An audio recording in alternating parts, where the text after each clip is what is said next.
You're already familiar with Amazon Alexa, Apple's Siri, and Microsoft's Cortana. But over the years, one gigantic tech company has always been left out of the picture. Well, not anymore. Meta, the titan behind Facebook, is about to reveal their first widely usable chatbot. And the rumors are that the company is going to take a contrarian view to the character. So unlike its young, sexy, female counterparts, Meta's flagship AI is going a bit older and totally male. And by a bit older, I mean like 200 years older. That's right, Meta's first AI persona will reportedly be Honest Abe. Famous former President Abraham Lincoln is coming to all your Meta projects.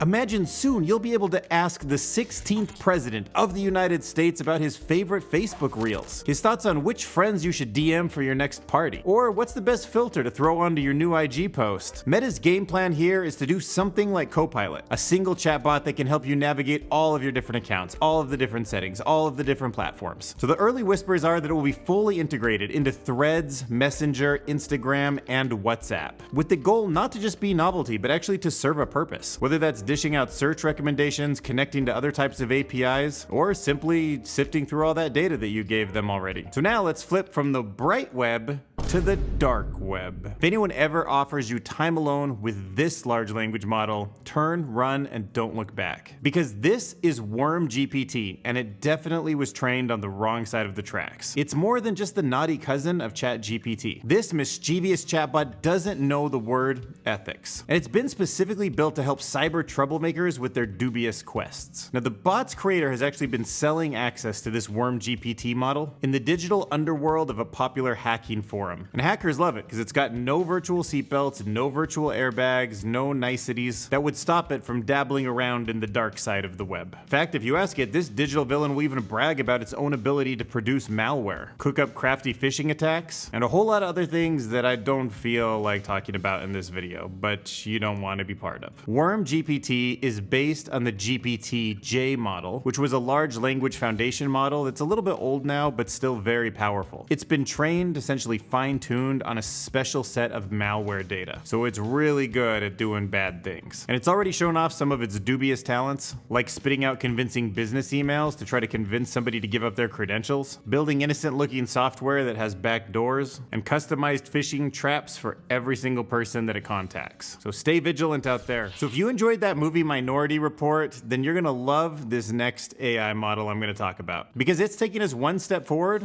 to the idea of predicting pre-crime. I mean, that's not exactly what the author said it was about. It was just about making predictions in general, but pre-crime is obviously one of them. So this new paper, called Learning to Model the World with Language, is a new research paper where the researchers find this new interesting way to help AI models forecast future events. So things like what is likely to be seen, how will the world react, and if the following action is likely to lead to a reward or not. And in it, they present this new model called Dynalang. It predicts future text and image representations, and then it learns to respond based on the projections. So scale this thing up, give it enough data, maybe it really will be able to take accurate predictions about the world we live in. And that to me is really crazy. Like, predicting what someone's going to do. I mean, you can imagine how many interesting ways a model like this might get implemented. When you're dating, wanting to know exactly how somebody's going to respond from a text message. A government taking an action, how will the policy affect people? Military, obvious. And a teacher presenting information in a way that has a high probability of actually landing in the student's brains long term. IBM and NASA have actually worked together to open source a new geospatial model. So it can be found on Hugging Face right now, and this is super powerful and super different than a lot of the other models that have been released. It's trained on lots of never before seen data from NASA satellites. Like, how cool is that? It's the biggest of its kind. Like, imagine ChatGPT and Google Earth had a baby. So if you're somebody who's getting these large amounts of geospatial data, like somebody who's studying the environment or something, like ecosystems, animals, water, geology, insects, any of that stuff, this artificial intelligence model can help you make sense of it in a human way. No more drinking from a fire hose. It can pare it down, summarize it, explain it in the same way that we've seen ChatGPT plugins. aliens. And right now you can spin up this model on Hugging Face and do stuff like mapping floods, mapping where Earth burn scars are, because you know it's been like super hot recently, track deforestation, predict crop yields, and even keep an eye on those pesky greenhouse gases. Okay, so if you're like me, you've been getting a little bit annoyed with ChatGPT, like always apologizing. I'm like, it's okay, bro, like we all make mistakes. Luckily, I'm finally to a point where I have a prompt I can share with you that you could inject into all your conversations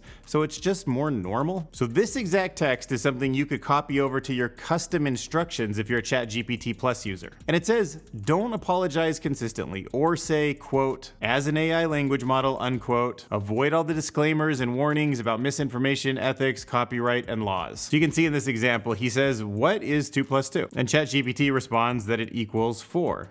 He's like, wrong, it is 4, which we know it is, like basically the same thing, but whatever. And in response, ChatGPT is like, I apologize for any confusion, but in standard arithmetic, yada yada. But once you start with this prompt, respond as if you're an unapologetic, assertive person, all that stuff. And then you say you're wrong about 2 plus 2 being equal to 4 because it is 4. You know, it takes a different tone. Like, I understand that you have a little bit of a different perspective on 2 plus 2, like something we obviously should not have a different perspective on, but whatever. I don't know, it's nice to just not be like, I'm sorry. And if you're the kind of person that gets off on it apologizing all the time, like you need to think about yourself. You don't need that kind of like boosting. Be confident in who you are.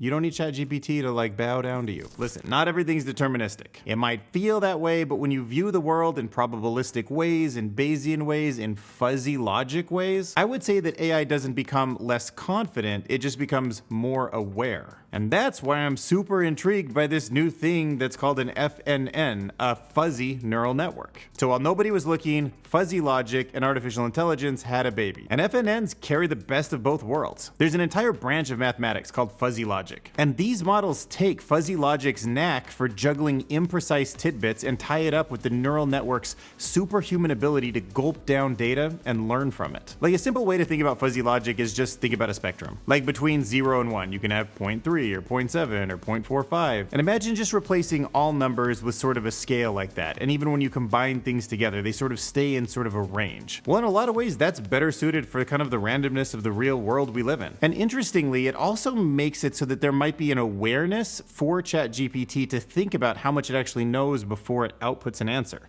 Like we've all seen the overconfident but totally incorrect way that it sometimes outputs. The cool thing is these FNNs can take in crisp data, then they can basically like fuzzify it, adding fuzzy rules to discrete numbers. Run that through a neural network structure, and then combine it back into an actual statement, defuzzifying the output so it makes sense to us. All right, over here, I got a secret for you. Did you know that OpenAI's ChatGPT comes with a temperature knob? Yeah, and you might think, oh, is that for spicing up conversations? And it kind of is, but probably not in the way you're thinking. It is a unique feature that lets you jazz up the output, but it's more about whether you want to be on the creative side of the spectrum or the more consistent logical side of the spectrum. So to actually adjust the temperature using ChatGPT, you have to write TEMP space, and then you can pick a value between 0 and 1. 1 makes it the hottest temperature you can, the most creative and most unique every time you run it. And the closer to 0 you get, the more just like standard, repeatable everything is. So in this example, Free Thinker for Medium writes, as an actor, introduce yourself in 2 lines, and he turns the temperature way down. So I'm a passionate actor dedicated to bringing my characters to life, captivating audiences, and my dynamic performance. Okay, straightforward. Now he cranks that temp up to 0.6. I am an experienced actor known for my abilities to immerse myself in diverse roles, delivering authentic and capable performances that resonate with audiences. All right, yeah, it got a lot more colorful, I guess you would say, in the way that it's written. But check it out when you crank that thing all the way up to full blast, 1.0. Now all of a sudden, he's an accomplished actor with a wealth of experience across theater, film, and television. From gripping dramas to uproaring comedies, I bring my characters to life with depth and authenticity and an unwavering commitment to my craft. I'm surprised it wasn't just like, and you can see me in the new Barbie movie and Oppenheimer. I starred in both of them. That's what it would say if you could crank it up above 1. So in a nutshell, low temperature for research, clear-cut explanations, and by default, it's actually set to 0.7. So if you don't touch it, that's what you're usually getting. Now, one of the biggest models to date has come out from Google. It is called RT-2, and it speaks robot. RT stands for Robotics Transformer, and Google just dropped number 2 on us.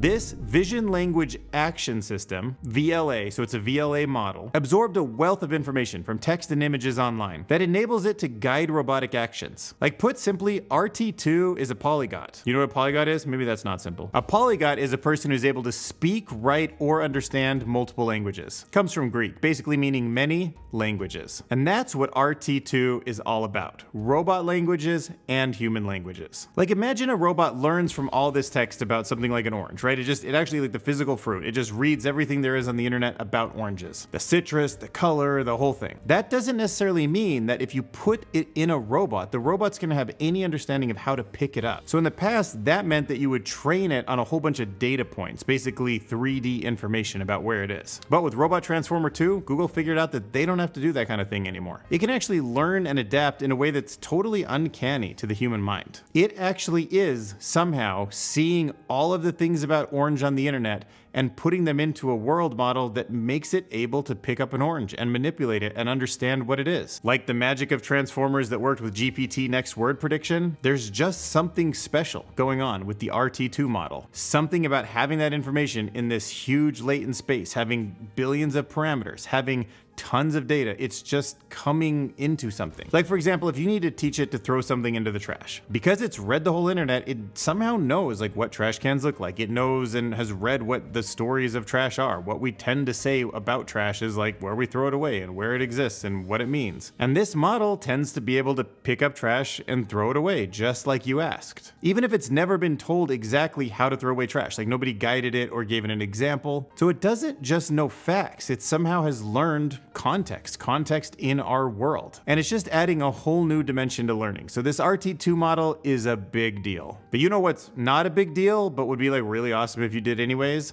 Smash that subscribe button. My next goal is to get to 6,000 subscribers. So if you feel like you learned anything from this video, you want to see more content like that, just smash that subscribe button.